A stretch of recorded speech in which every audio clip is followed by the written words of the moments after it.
Hi everyone, I am back. It's been a little while since I updated on my personal channel, but I'm here to tell you about my third trimester. The baby is almost here, so let's talk about it. Okay, so my due date is February 3rd, which means that I am about 3 weeks away from having this baby, and I guess he can technically come any day now because once you're 37 weeks, you are full term as far as what my doctor has told me. I'm gonna wing it as of right now.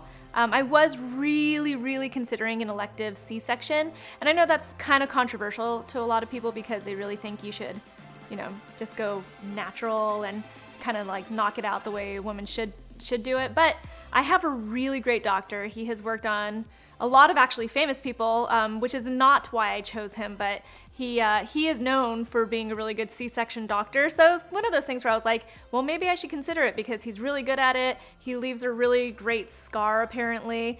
Though I've also heard that it can be really just dependent on your body and how your body heals. I partially wanted to do it because of the convenience of it, because you could schedule the date, and since I run my own business, I thought that might be a little bit more helpful. And I've actually heard that sometimes it's safer for the baby because it's not so traumatic as far as like trying to get through, a little space. I hear the babies can come out a little bit beat up and everything. But ultimately, I went and did a C-section seminar at Cedars where I'm going to be having my baby.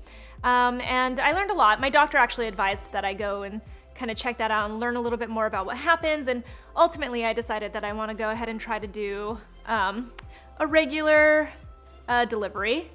I'm really happy about that, I think. I'm a little bit nervous because now I'm just doing the waiting game, and hopefully he'll be on time and not too late or come too early, because it's just kind of hard to plan. My parents don't live in California. They'll have to fly in for this, and it'll just be nice to be able to hopefully have him come when he's actually due.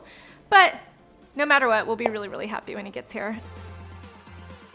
I'm super congested. That's been a continuous situation throughout my entire pregnancy, is just major congestion in my nose area. And I have gained 30 pounds exactly. I started at 112 pounds when I got pregnant, and I am now 142 pounds, which my doctor says is very good. It's very healthy. Kind of feeling like I've got a bowling ball sitting right in the middle of my stomach. I want to say this is probably like, I don't know, around 4 or 5 pounds just sitting here. I don't know why it feels like somewhat insulting. I don't know what this is, but every time someone's like, how far along are you? And I'm like, 8 months, 9 months. And they're like, oh, you're so small. And I think it's the way they say it, as if like I'm like very malnourished or something. They're like, your baby's probably not growing fast. And I don't know what that is. I get very like defensive as soon as they're like, you're so small. I'm like, I'm not small, I'm healthy. So that's been a weird thing, but it actually feels like I'm huge. Everybody's like, you're so small, but I feel like it's huge because it's just all this right here in this area. And it's funny because he only hangs out on this side.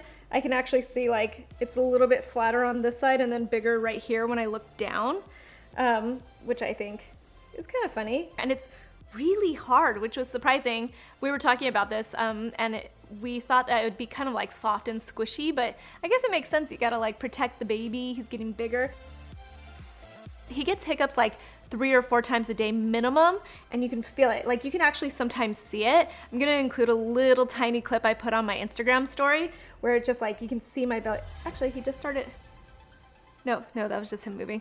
But he gets hiccups all the time, and you can see my belly just like move right here, and it's really cute. He wakes me up every single night because he gets hiccups, and anytime I'm like drinking water or I'm eating something, he gets hiccups. So I called my doctor to kind of just make sure it was okay and everything, and they said that's good. It's something about like his diaphragm and his lungs really developing and being strong, so hopefully that's a good thing. But they did say that if he's getting hiccups this much in my stomach, then he's probably gonna get hiccups a lot when he comes out too, so that's interesting.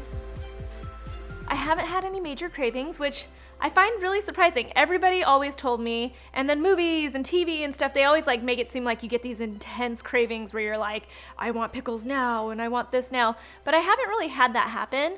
My whole situation has been like whenever someone mentions some kind of food, then I just want that food.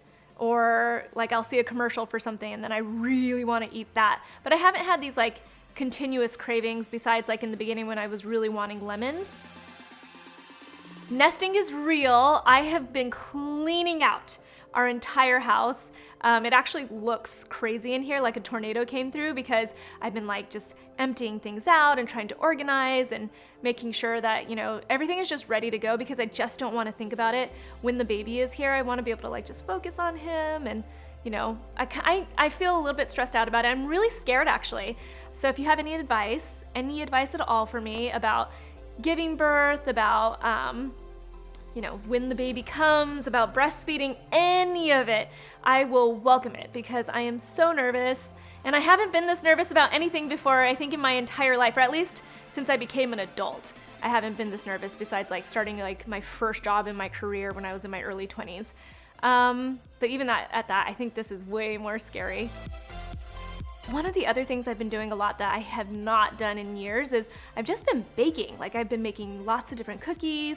I made cinnamon rolls from scratch the other day. It's been a really weird thing. I don't know what's come over me, but I mean, it's been a little bit like gloomy and dark here in Los Angeles. And so I think maybe like that cold and everything, maybe the holidays, they just passed, and it just makes you feel like you want to like warm up your kitchen or something. So I've been baking so much. You can see everything I've been baking on my Instagram.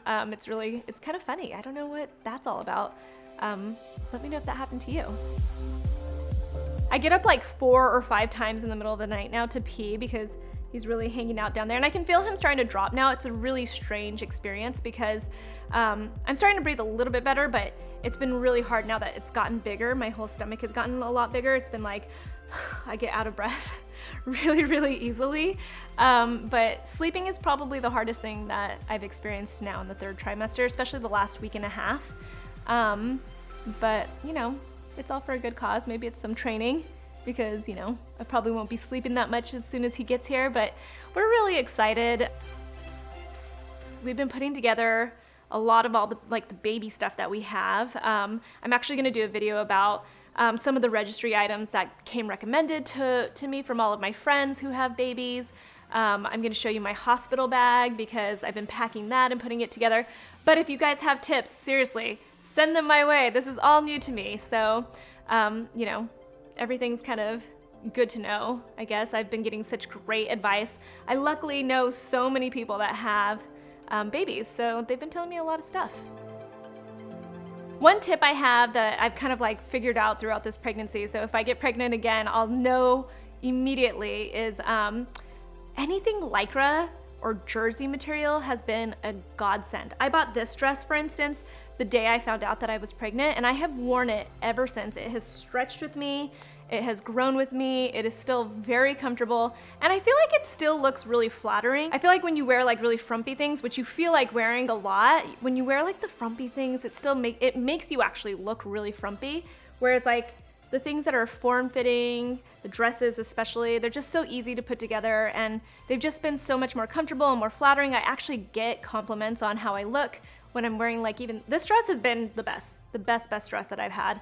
I'll leave a link below to this brand. I think they probably don't sell this dress anymore, but it's been such an awesome dress. So Lycra and jersey material, I feel like it's all a bunch of clothing that I can still wear after I have the baby as well, which will be so awesome, because you know, you don't want to like waste all this clothing. Most of it has not been maternity clothing at all. And then maternity leggings have been also a major godsend. I tried so many different brands. I recommend you try a bunch too and figure out which ones work for you the best.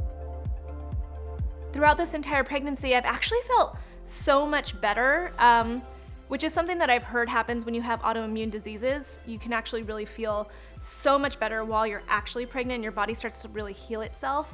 There was something I had read online. You can kind of Google why that happens, but apparently like you're sending antibodies to the baby, and the baby is like then sending back, you know, all these things that make your body kind of feel better too, so that you don't get sick and everything. It's really just kind of like a miraculous, amazing thing that's happening inside your body so that it takes care of the baby. I've had to increase my thyroid prescriptions just a couple of times throughout this entire pregnancy, so that's been good. It hasn't been anything major. It hasn't been like a major problem, which I expected it to be, so that's been such a relief. And for anybody who does have Hashimoto's or hypothyroidism, there you go. It doesn't have to be a big deal always, you know. I think just make sure you monitor it, and if you've got a doctor who's just kind of really chill about it and doesn't get you freaked out, it's so much more helpful. That's about it. It's been a very, you know, my doctor says it's a good thing, and I think so too. It's been a very like boring last trimester so far. I'll know in a couple of weeks. My doctor's gonna check him out one more time and make a decision. Also, you know, he could always end up having to be a C-section just because things sometimes happen, but it's funny because now I've got my mind set on doing this vaginal birth. So here we go. Wish me luck. If you have any tips, again, please share them down below. And thank you so much for keeping up with me, you guys, through this pregnancy. Thank you for all the advice I've been getting here on my YouTube channel and even on my Instagram. I've been getting a lot of private messages from you guys, and it's been really awesome to kind of hear your experiences and your advice and everything. So thank you, and I will see you soon.